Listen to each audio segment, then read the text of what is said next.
Thank you very much. This is the Four-Man Rush.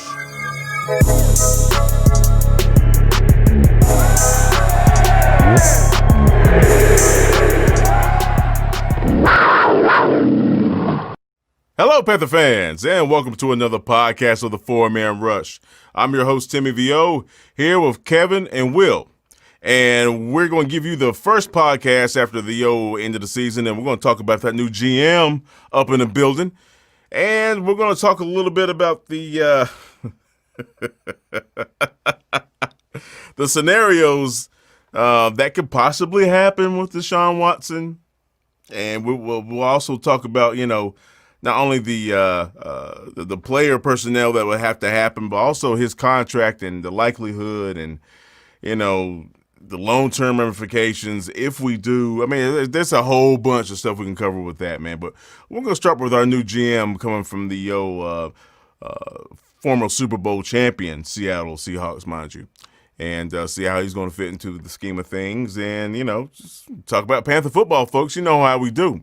And as always, if you have not subscribed to our YouTube channel, please do. We have one of the best, if not the best, breakdown units when it comes to Carolina Panther football and the game of football as a whole. Go ahead and tell that. I don't care. It's the damn truth. Anyway, so hold on to your hats, folks. The Four-Man Rush is on the scene. Kevin, what do you think about our new GM? Yeah, well, as far as our new GM goes, he kind of found out he was a late addition. When they was going through the number of total overall candidates, they originally went through like their first 12 or 13, and then after they couldn't really settle on something, they invited two more, and he was one of the last. Well, like that old biblical saying, and the last shall be first. Well, clearly, that's what ended up coming to fruition here, because he was contacted. I think it was said that he was contacted on Monday, had an interview Tuesday, was on a flight to Charlotte Wednesday, and got the job on a Thursday. So talk about a 4-day turnaround. But yeah, this is the gentleman's name is Scott Fitterer. He's coming from the Seattle Seahawks. He's been with that organization a very, very, very long time. Started from the bottom. Now he's here.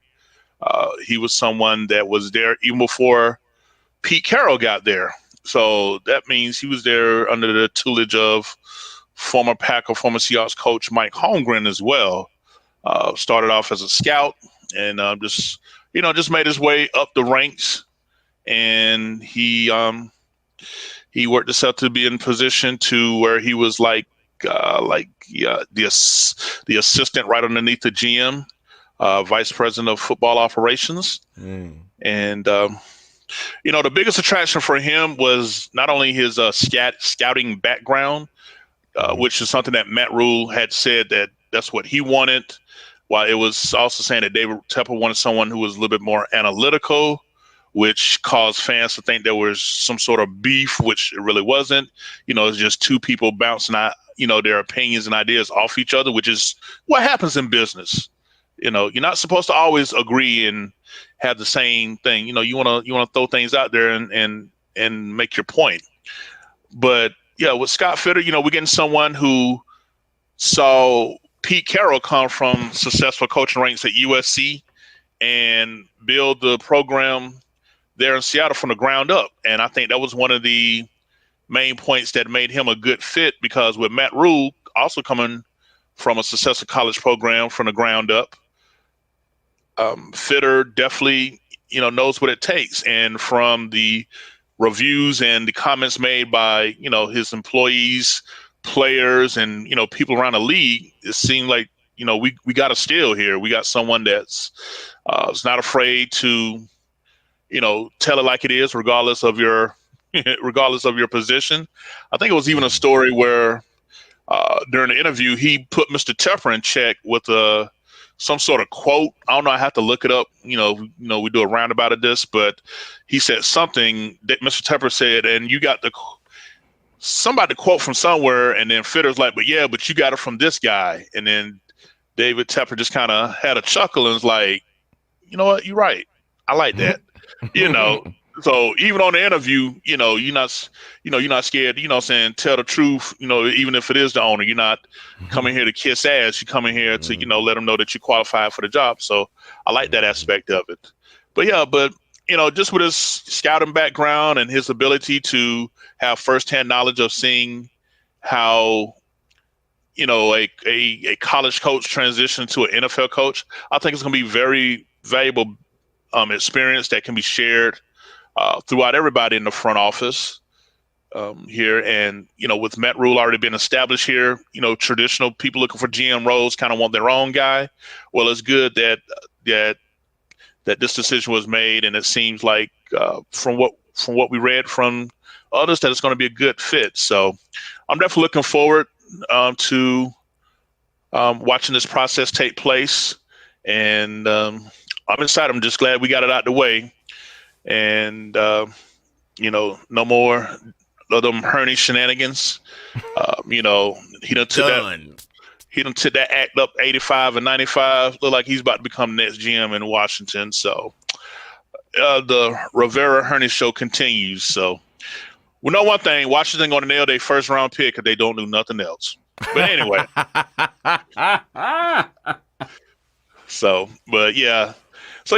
excited. And I'm looking forward to seeing what kind of moves it's going to make. The Senior Bowl coming up, and it's going to be his first chance to get out with the the coaching staff and the scouts, and start making his imprint. So I'm excited. Word. Well, what you think about my man, bro? First, I think he has a very interesting background. He was a two-sport player in college. He played football and baseball at UCLA and baseball at LSU. Then he spent 3 years as a pitcher for the Toronto Blue Jays. So he's been an athlete pretty much his whole life. And then, aside from that, just look at his experience and background in scouting. He's been in this business since 1998 when he started with the New York Giants as just the area scout. Went to the Seattle Seahawks where he was an area scout there for 10 years. So, you're looking at two almost championship teams during that period with Mike Holmgren's Seahawks that made it to the Super Bowl and lost to the Steelers one year. And then he helped with the transition from Holmgren to Pete Carroll and gained a larger role within the organization during Carroll's tenure there. So I just see a guy that's got a lot of scouting experience. Seattle during that time made a lot of great draft picks. You look at from 2011 to 2014, he was the director of college scouting for the Seahawks. Just look at some of the guys that they were able to draft during that time period on the day two, or even on the first round as well. He's got guys like Earl Thomas, like Bruce Irvin, or he can go into the later rounds. You're getting guys like Bobby Wagner, like KJ Wright. Cam Chancellor was like a fifth rounder. Richard Sherman was a day 3 pick. Russell Wilson was a third round pick. So you're just seeing how he was able to build this team on day 2 and day 3 of the draft. And I know he had a quote from somewhere where he talked about where everyone's always talking about the first round pick. His goal is to hit on these day 2 and day 3 picks because that's where championships are won. And that's music to my ears because I think the biggest reason Carolina has not been able to sustain back-to-back winning seasons has been the inability to find draft success in the second and third round and undrafted free agents. Those are your depth pieces. And everybody likes to look at the roster on paper and say, oh, our starters are so strong. On paper, we look great. But your starters aren't going to stay healthy for all 16 games, and they're not going to play 100% of the reps every week.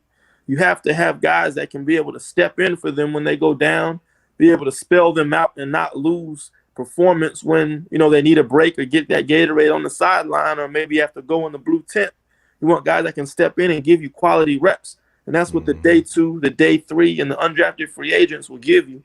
So if he can come in and just continue to do that type of scouting for us, we can have a very successful run here. Now, there are some concerns. I know a lot of fans bring it up as well. Seattle's recent draft history hasn't been that impressive. So you saw in the early 2000s where they were able to build a championship roster in the later rounds of the draft. Last few years, there were a lot of questionable draft picks, and they weren't nearly as successful. my response to that would be, we're not really in the war rooms with these guys. We don't really know who has final decision on who they select or how the process works or whether he was outvoted on a certain player. So it's just kind of hard to gauge, who ultimately has that authority over final draft decisions. So I don't think it's fair to blame one guy for the entire, bad draft picks. You got to kind of think of it as an organization or as a whole making those decisions. So I just think, he's a well-respected guy in the scouting community. I know Jim Nagy, who runs the Senior Bowl, thinks really highly of him. The Dan Morgan, former Panther player, who he may bring on staff with him, thinks very highly of him as well.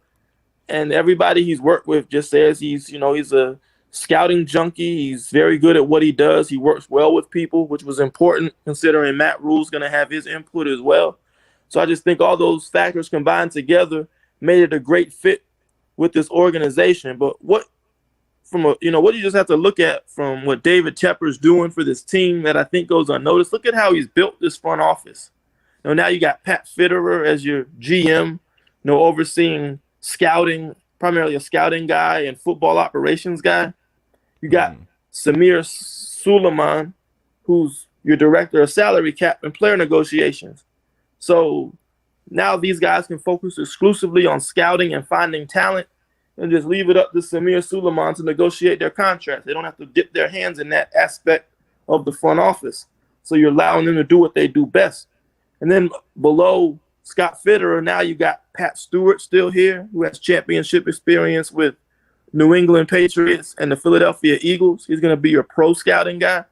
He was able to bring in Rasul Douglas last minute to help put that Band-Aid at the cornerback position, and Rasul played well early on in the season. Then you have Jeff Morrow still here, who still, oversees his college scouting. He's one of the most well-respected scouting minds in the league as well. You also have, who else was I thinking of? We got Luke Kuechly as a pro scout, still learning the ropes from these guys. So between Stewart and Morrow and Fitterer, Luke's going to do his thing. Matt Rule and his guys will have their input. I think you have a well-rounded front office from scouting and cap negotiations now.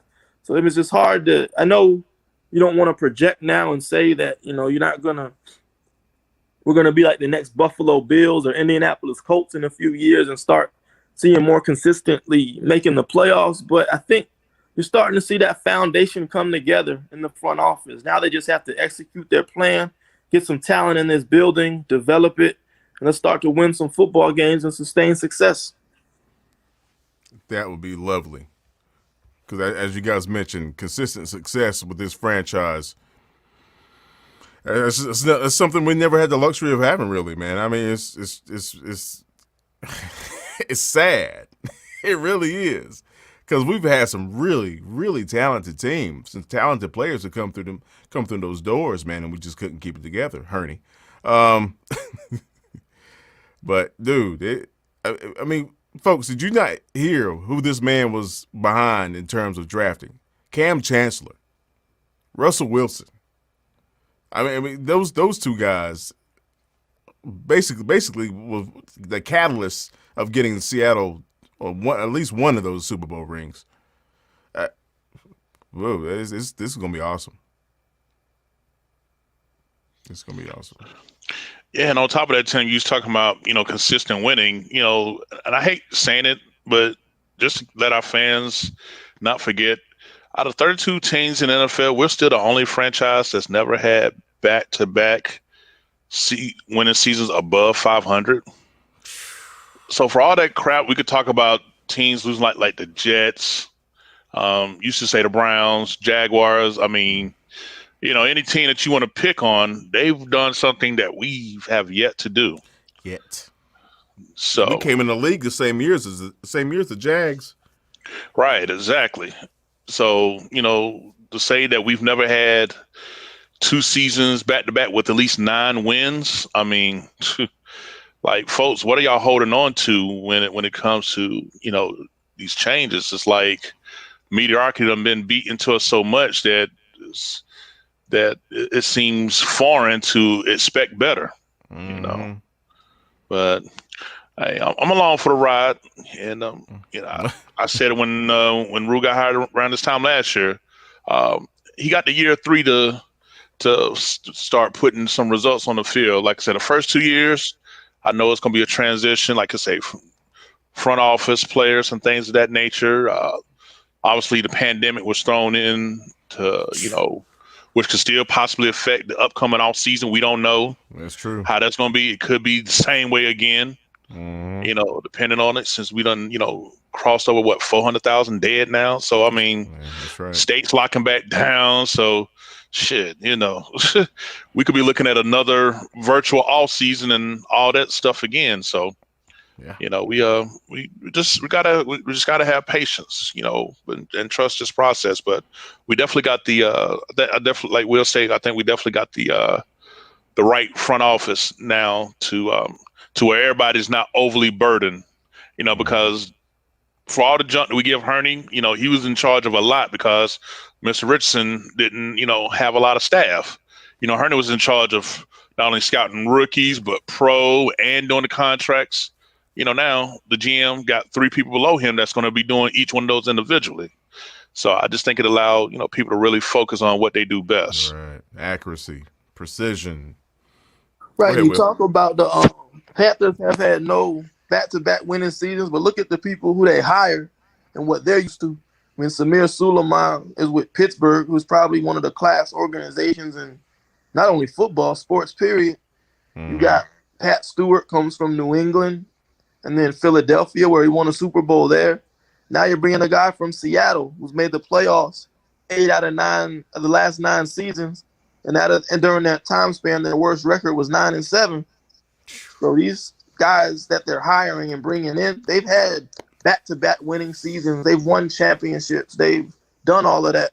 So I think when you talk about establishing a culture, Matt Rule's trying to do it on the field level, but I think bringing guys with championship pedigrees and that have sustained success and been a part of organizations that are what we want to become, that's also the first step in the process of trying to establish that culture and lay that foundation. And it's not going to see results overnight. I understand that. I'm not expecting us to make a deep playoff run in 2021.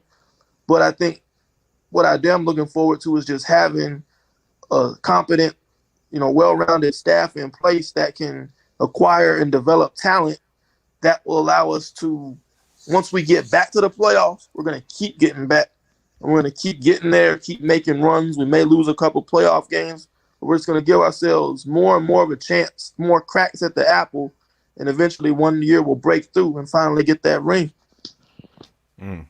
That's what I can't wait to see, bro. Real talk.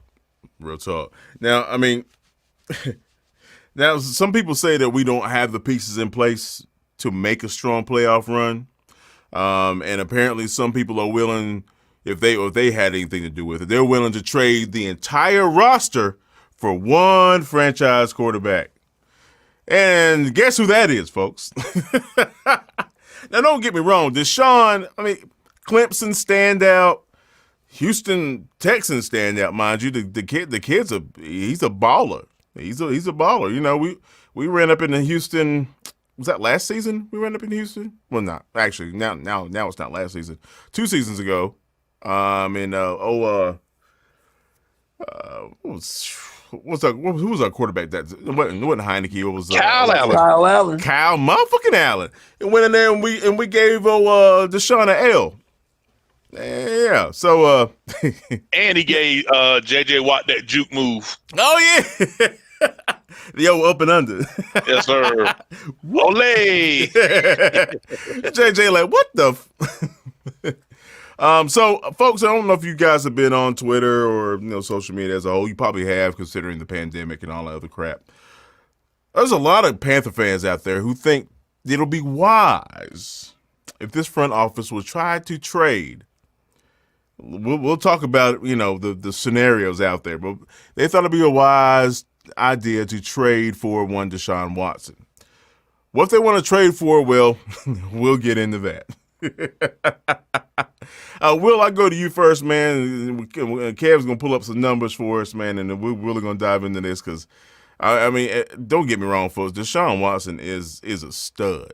Don't get me wrong, but you know, what's the point of going from a Houston Texan situation to another Houston Texan situation? Well, meaning, you know, you don't necessarily have the pieces to win, but you got a hell of a quarterback. So, Will, what do you think about the scenarios that you're hearing, man? What do you think about this? I mean, first of all, I don't want people to take it the wrong way. I think very highly of Deshaun Watson, a football player on and off the field. I mean, he's an elite quarterback.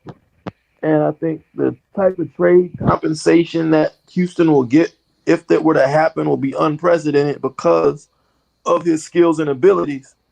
But at the same time, that's kind of why I'm hesitant to pull the trigger on it, because what's it going to cost? And not in terms of what the Panthers can offer. What are the competing offers going to be? You got Miami Dolphins. They can offer Tua. They can offer multiple first-round picks in 2021. They can offer more first-round picks in future years or day 2 picks. You have the New York Jets, who can offer maybe Sam Darnold multiple first-round picks as well in 2021, more in 2022. We just don't have the draft capital to compete with other potential suitors.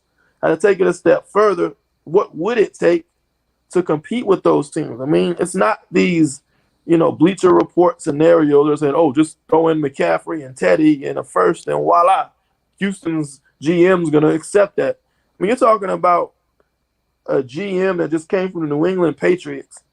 And you see how that team is run. You think they're going to take on Christian McCaffrey's contract and add it on top of the one they already got with David Johnson for next year?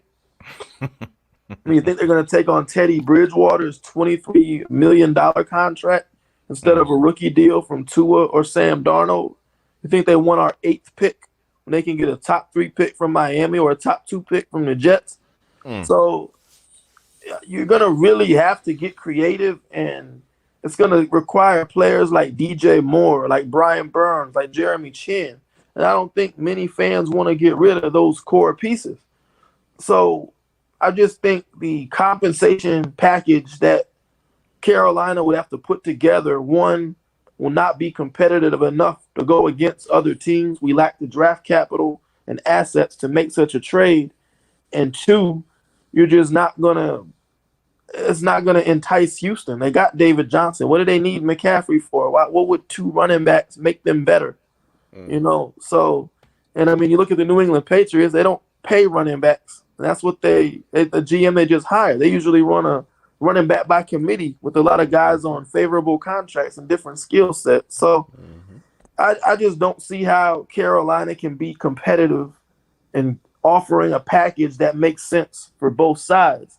Now, the wild card, I would say, is the owner. I mean, you're talking about a guy that gave a college coach with no NFL 1 year as an assistant O-line coach in the NFL, and 3 years at Temple, 3 years at Baylor. I mean, he made him the highest paid first-year coach in NFL history and gave him 7 years and the keys to the car.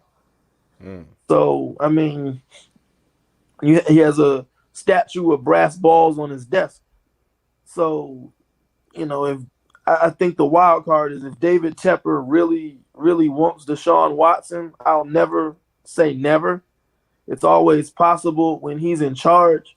But I just think it kind of goes against Matt Rule's theme of a patient rebuild. I mean, they got this great scouting staff in place. They got 8 draft picks this year. At pick 8, they'll be in position to draft their quarterback of the future, or maybe they wait till next year. But they're just set up very nicely in terms of having this great scouting staff to build patiently, build the right way, build a deep roster with talent, starters and backups that can withstand injuries, that can withstand, guys taking breaks, and we can keep the train moving and have, that's how you sustain success, by building a foundation, being smart with your salary cap, being smart with your draft picks and hitting on those and accumulating talent on cheap contracts. So, man, I mean, I'm not going to complain if Deshaun Watson's a Carolina Panther. I don't know who would with that type of talent. but I just don't see how it makes sense for either side for a trade to work out. Man, I told you folks, we breaking it down. Breaking it down like saliva and food, Jack. Kev, what's up, man? Man, I'm glad it was on mute, man, because the more we talking about it, the funnier it sounds and get to me, bro. Because this, man, I was looking at Twitter, man. I'm like, I can't even respond to that. I'm just gonna keep going. Man, I'm looking at Twitter right now, man. Oh, don't do it, man. Reading this on Twitter should make them legalize marijuana, like real talk. Like, let's go ahead and let's go ahead and make that happen. But yeah, I mean, we'll pretty much hit on all the points that make sense. We're not in a position to compete. First of all, I don't know, Will, if you mentioned it, but Deshaun Watson has a no trade clause. Oh, now I don't know if it's the Clemson homers in the Panthers fan base that thinks that he wants to come back here to, because he went to college here. I mean, that may have some effect for some guys. I just don't see that as that. I see Deshaun Watson want to be in a position where he's going to be in a winning situation, particularly, after what he experienced, so this a thought that, hey, this got to be the only place he want to go because he went to college 2.5 hours away down 85. No. Look, when you got $160 million that's going to direct deposit in your account, you can go anywhere within these continental United States that you want to, essentially. Now, when it comes down to, as you mentioned earlier, Tim, the numbers part, I mean, number-wise, could it happen? Yes, because I think I kept running people who were trying to do their own version of understanding salary cap. Well, it says we do this and this, so yes, it could. Technically, yes, it could happen, but financially, it would make absolutely no sense whatsoever. First of all, let's talk about Deshaun Watson's contract here, folks, that he just signed. When I say just signed, I mean literally the ink probably just finished drying up. Like it was a yeah. So his extension was for 4 years, $156 million. It included a $27 million signing bonus, $110 million total guaranteed. Yikes. An average salary of $39 million. Wow. Okay. So let's just say for happen, Tepper pulls out those brass balls, said, damn it, I want Deshaun Watson at all costs. I can't hear him say that, but for the fan base that think that this could happen, this what will have to take place. First of all, let's discuss the 2021 cap numbers. The dead cap alone is $67 million for Deshaun Watson. Oh, Lord. Now, his cap hit, oddly enough, is only $15.9 million. That's not bad. Teddy Bridgewater's is 23. So from that aspect, because essentially Deshaun Watson, this is the quote 5th year option that he's going to be coming up on. So that's why it's that low. But however, with this extension attached to it, that's where all that heavy dead cap comes from because, guaranteed at signing was at least $73 million. Okay. And he got 5.4 million of that already. So that's where the remaining 67 million is left because, folks, you got to realize that when you trade for a player, you trade for his guaranteed money as well.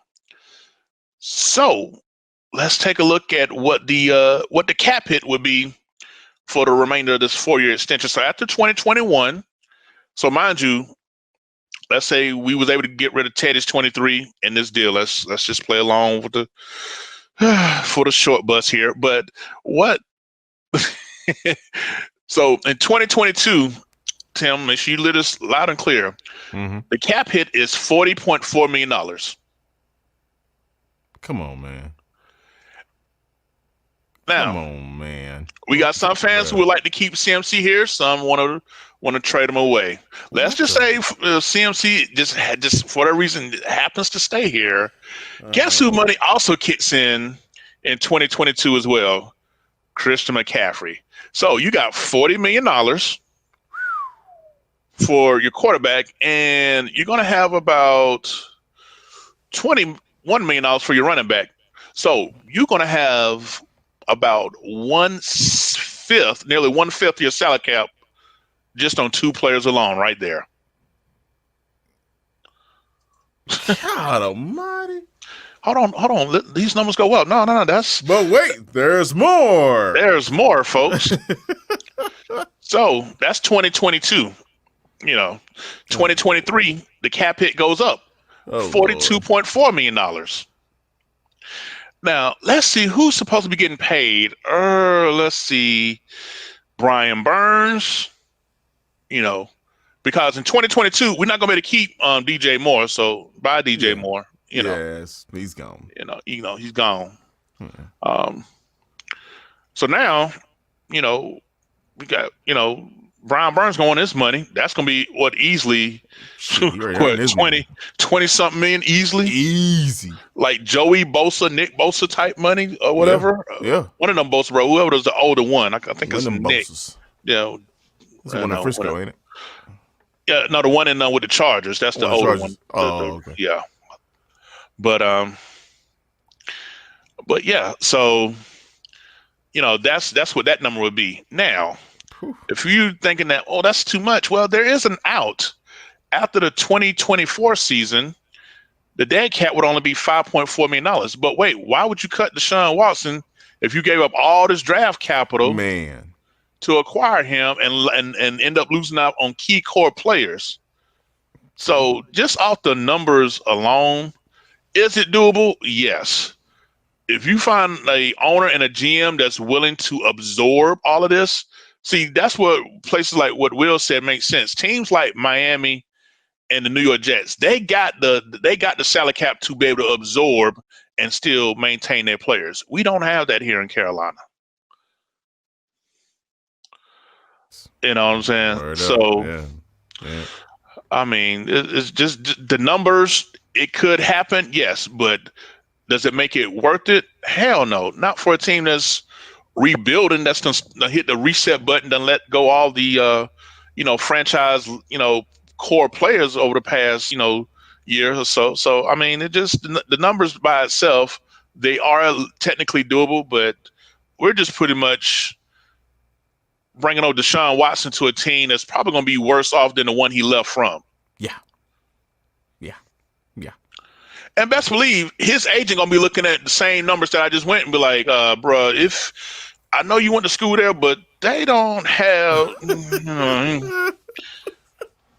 But now, if we had 12 hours down the road down 95, that place in MIA, you and Tua can swap houses and are, there ain't no sales tax in the state of Florida, so you can get more of your money. Oh, man. Yeah, man. You know what I'm saying? Right. And who wouldn't want to have access to South Beach? I tell you, Will, he's gonna be moving down to you in a minute, bro. I'm telling you. Yeah. So Will might be the first one to see Deshaun Watson, 18 wheelers, coming in from Houston or whatever. Oh, no. Being Biscayne Bay or something. You know what I'm saying? But yeah, folks. I mean, the numbers. It could happen, but it financially, for those that understand the salary cap, it just makes no sense to either team. So not on top, we don't have the draft capital, but we would give up too many of our favorite players that y'all be in utter tears about already. Mm-hmm. I'm telling you, man. Yes. I mean, like Panthers of all fan bases, this past decade, we just witnessed Cam Newton step onto the field with Nate Chandler and Byron Bell as his tackles. We saw him go into the playoffs with Kalen Clay, Brenton Burson, Russell Shepard, and Mose Frazier as his wide receivers. The firm. So why are we going to repeat the same mistake twice, assume Deshaun Watson's contract, no matter what they work out with the guaranteed money and all of that, just assume his contract, let core pieces go, and have him try to carry, an incomplete roster. And I think the thing is, the argument I always see is do what you have to do to get your franchise quarterback. There's never enough. But, I mean, he just had a historical season, one of the best seasons of all time at the quarterback position, and they won 4 games. And years prior, they haven't made any AFC championship games. They haven't won any Super Bowls. They're not making the playoffs every year. Was it because of talent? They had J.J. Watt, Justin Reed, Lamar Miller, DeAndre Hopkins, Will Fuller, Jadeveon Clowney, Tyrann Mathieu. They had good teams. DJ Reader. Another Clemson boy. Whitney Merciless, Zach Cunningham, Jonathan Joseph. These were good teams. Laramie Tunsil, one of the best tackles. These are great teams. This is a talented roster. And they didn't get past the divisional round. Nope. After being up 21 at Kansas City. Oh, boy. Right. So, I Speak on it. What's going to change here? I mean, it takes more than one quarterback to build sustained success and win games every year. Yes, it is the most important position on the field. I'm not going to deny that. But he still needs help. And I just think I don't know why people have this mentality that you can just get your quarterback and surround him with anything. You'll automatically add 3-4 wins to your win total if you just swap a quarterback out. And it's not guaranteed neither, man. Right. So look, I'm not gonna complain if he's a Panther. Who would? I mean, this guy's elite. He's a stud. He's all that in a bag of chips. One of the best quarterbacks in the league. All 31 teams, except Kansas City, basically, should want him. But I would be really concerned that, with the resources we'd have to get him, that we could build a good enough roster around him to where he'd come here and actually win football games and win championships. If that's your goal. I mean, your goal is to just watch a quarterback, carry a team and ball out and put up good stats, then that's on you. If you want to see a team sustain success and win championships, I think you have to build it the right way.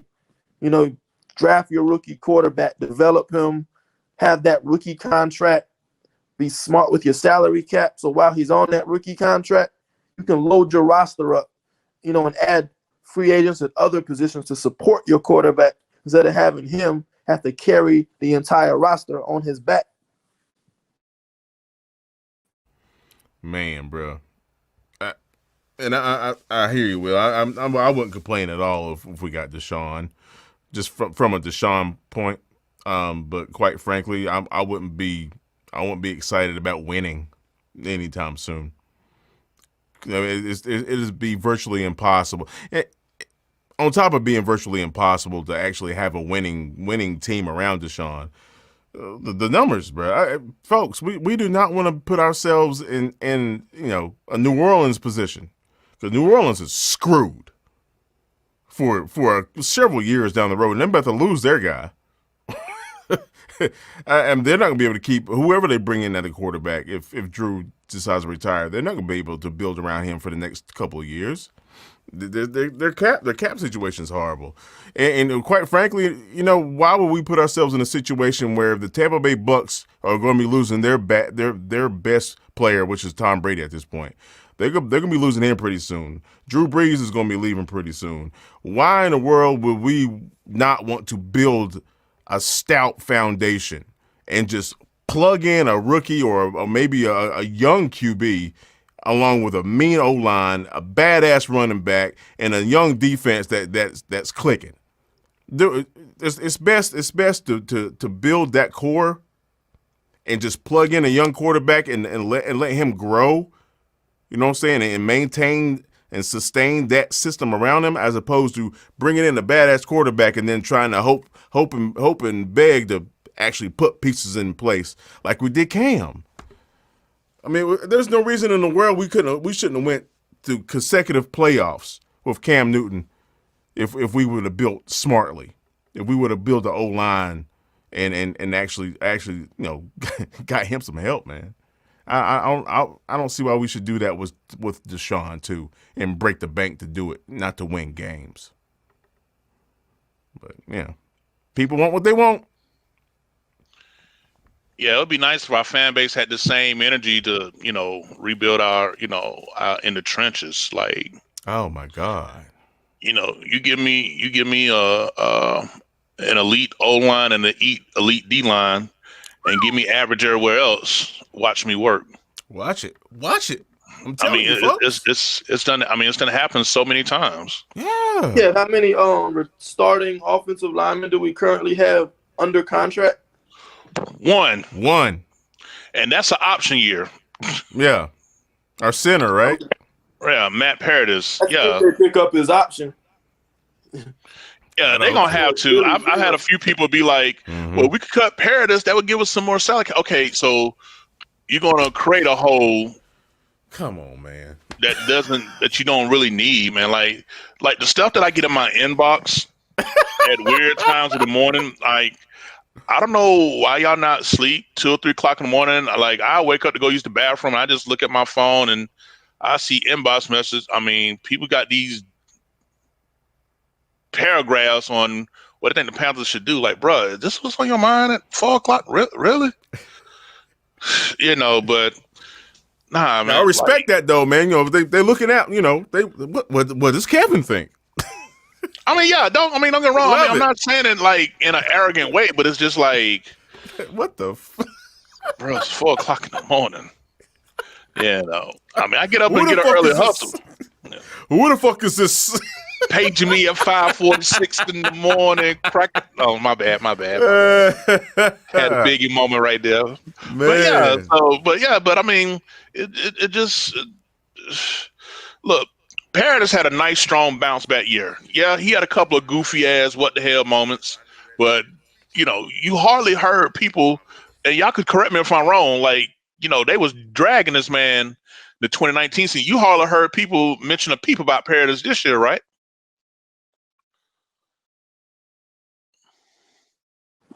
Yeah, he been on point all this year. I mean, I think Rule even commended his leadership on the O-line. Yeah. He's better than he was last year. So the thing is, Houston about to hire Eric Bieniemy and put all this to bed anyway. Word. I hope he gets hired there, man. I do, man. He deserves a chance. I'm sick and tired of that. But here's my thing about that. If we can go off on a tangent here about the whole Houston.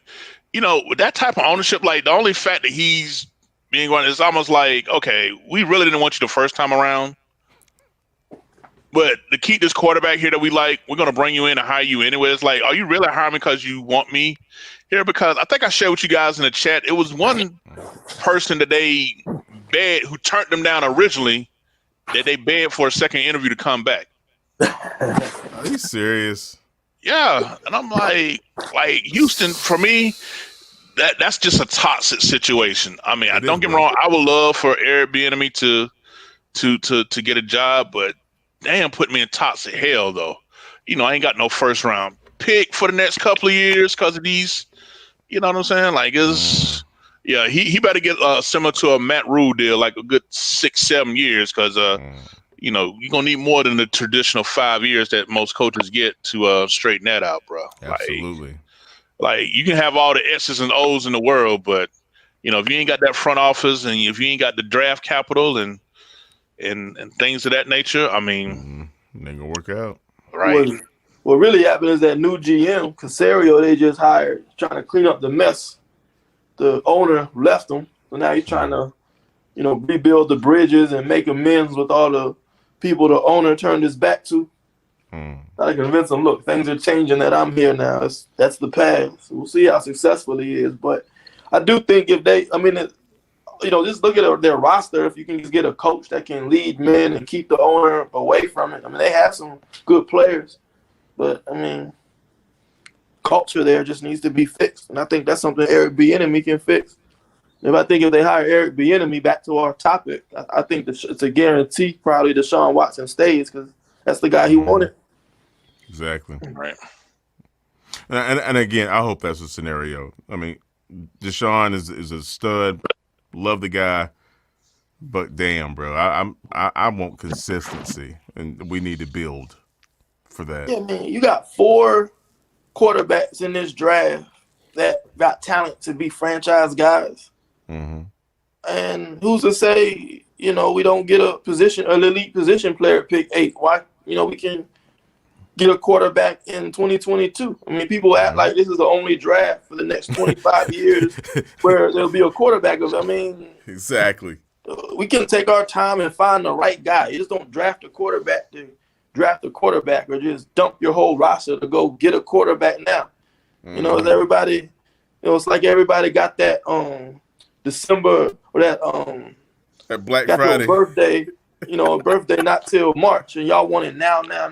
Right. Stay patient and wait. It's a process. It's going to take time. They got to develop and get it right. Word up.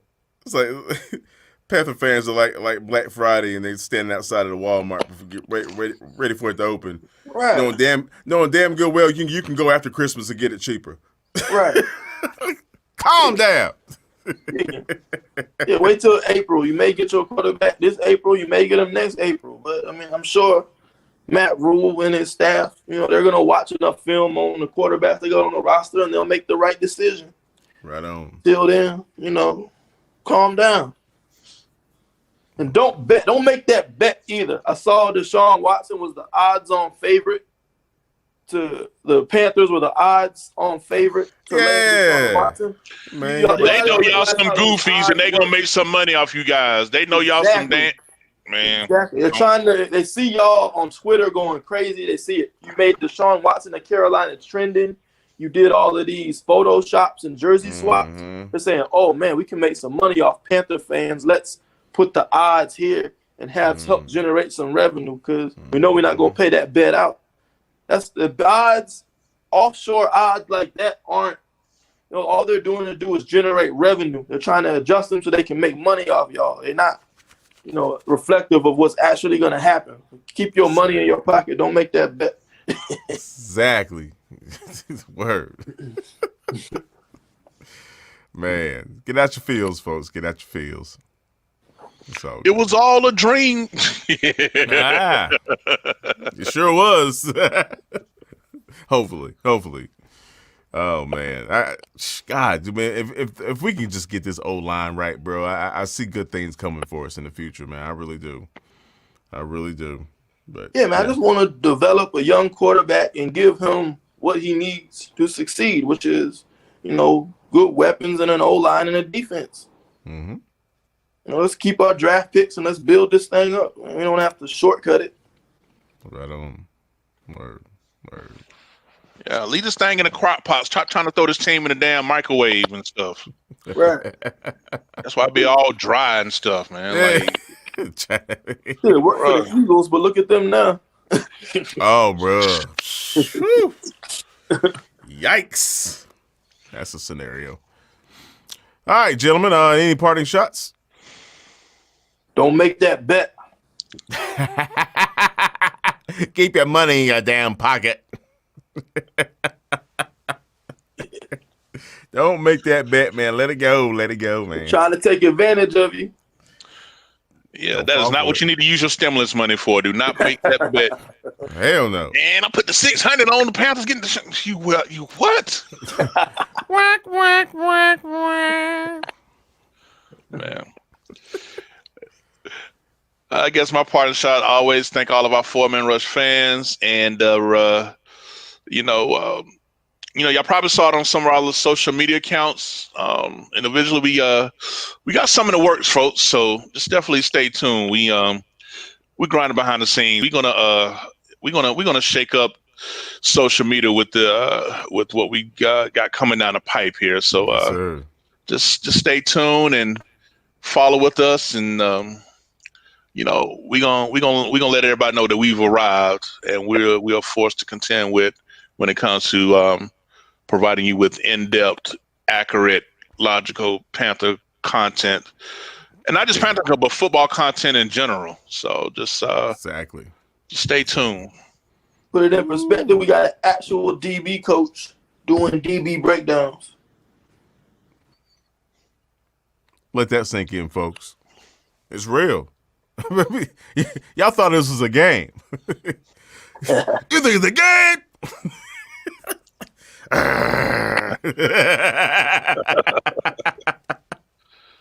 All right, Panther fans, man, we appreciate y'all. There's another podcast in the books. Please be on the lookout, man. If you're not following us on social media, you need to get out there and link up, man, because we own it, man. Instagram, Twitter, especially Facebook,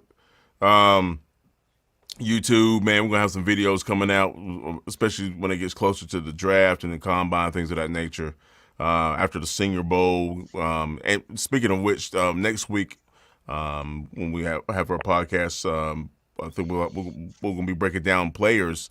Our coaches are working with as we speak. Matter of fact, leading up to the Senior Bowl. So yeah, man, stay tuned, man. If you get subscribe, like, follow, all that good stuff. Because if you're a Panther fan, you need to get on board with the 4-Man rush, because this is where it's at going forward. You can say you was there first. Dig it. So whether you listen to this podcast in the morning, afternoon, or evening, I hope you guys are staying clear of that COVID situation. I hope your family's safe. I hope you're safe and healthy. And stay tuned. It's gonna be a crazy year. You thought 2020 was bad. Shit. Be careful, man. Be careful out there.